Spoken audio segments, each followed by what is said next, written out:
Spiced chicken salad bowl.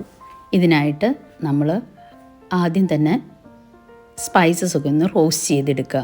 നമ്മളിവിടെ ഉപയോഗിക്കുന്ന cumin സീഡാണ്, നമ്മുടെ ചെറിയ ജീരകം, അതോടൊപ്പം ഹോൾ ബ്ലാക്ക് പെപ്പറും യൂസ് ചെയ്യുന്നുണ്ട്. അപ്പോൾ ഇതൊന്ന് ചെറുതായിട്ട് റോസ്റ്റ് ചെയ്തെടുക്കുന്നു, ഇതിൻ്റെ ഫ്ലേവർ ഒന്ന് എൻഹാൻസ് ചെയ്യാൻ വേണ്ടിയിട്ടാണ്.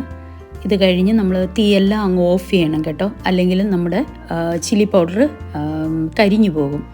ഇതിന് ശേഷം ചില്ലി പൗഡർ ആഡ് ചെയ്ത് കൊടുക്കുന്നു. ഒരു ചെറിയ ചൂട് മതി. അതിനുശേഷം നല്ലതായിട്ട് പൊടിച്ച് ഒരു കണ്ടെയ്നറിൽ അടച്ച് സൂക്ഷിക്കുക. നമ്മൾ ചിക്കൻ മാരിനേറ്റ് ചെയ്യുന്നതിന് മുന്നേ ഇത് കുറച്ച് നേരം ഞാൻ സോൾട്ട് വാട്ടറിൽ സോക്ക് ചെയ്ത് വെച്ചായിരുന്നു. ചിക്കൻ്റെ ബ്രസ്റ്റാണ് എടുത്തിരിക്കുന്നത്. അതിലേക്ക് ഗാർലിക്ക് ഒന്ന് രണ്ട് പീസ് ചതച്ചിട്ട് കൊടുത്തിട്ടുണ്ട്. പിന്നെ നമ്മൾ തയ്യാറാക്കി വെച്ചിട്ടുള്ള നമ്മുടെ സ്പൈസ് മസാല ചേർത്ത് കൊടുത്തു. അതിലേക്ക് നമ്മൾ ലെമൺ ജ്യൂസാണ് ആഡ് ചെയ്തത്. ഇത് 1 ടീസ്പൂണാണ് ഞാൻ ആഡ് ചെയ്ത് കൊടുത്തത്. അതുപോലെ 1 ടീസ്പൂൺ വരുന്ന ഒലിവ് ഓയിലും ആഡ് ചെയ്ത് കൊടുത്തു. 1/2 kg ചിക്കൻ ബ്രസ്റ്റാണ് നമ്മളിവിടെ എടുത്തിരിക്കുന്നത്. അപ്പം നിങ്ങളുടെ സ്പൈസസിന് നിങ്ങൾ എടുക്കുന്ന ചിക്കൻ്റെ അളവിനനുസരിച്ച് അങ്ങോട്ടും ഇങ്ങോട്ടും ഇത് അഡ്ജസ്റ്റ് ചെയ്ത് കൊടുക്കാം. ഇവിടെ ഞാൻ സോൾട്ട് ഇപ്പോൾ ആഡ് ചെയ്തില്ല. കാര്യം എന്താണെന്ന് വെച്ചാൽ നമ്മൾ മാരിനേഷന് പ്രയറായിട്ട് സോൾട്ട് വാട്ടറിൽ ഞാൻ ചിക്കൻ്റെ ബ്രസ്റ്റ് ഏകദേശം ഒരു 20 മിനിറ്റ്സോളം, do not exceed more than 20 minutes ഞാൻ സോക്ക് ചെയ്ത് വെച്ചിട്ടുണ്ടായിരുന്നു.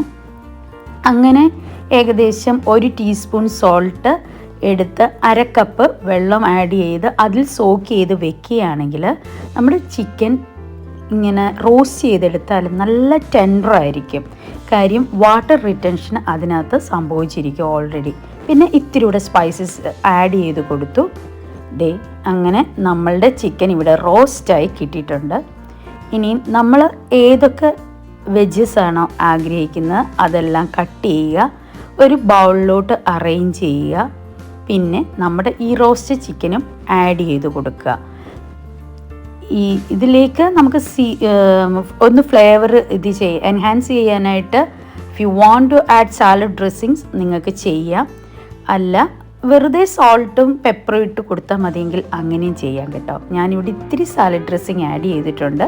അപ്പോൾ നിങ്ങൾക്ക് ഈ വീഡിയോ ഇഷ്ടമായെന്ന് കരുതിക്കൊണ്ട് താങ്ക്സ് ഫോർ വാച്ചിങ് വിഹാൻസ്.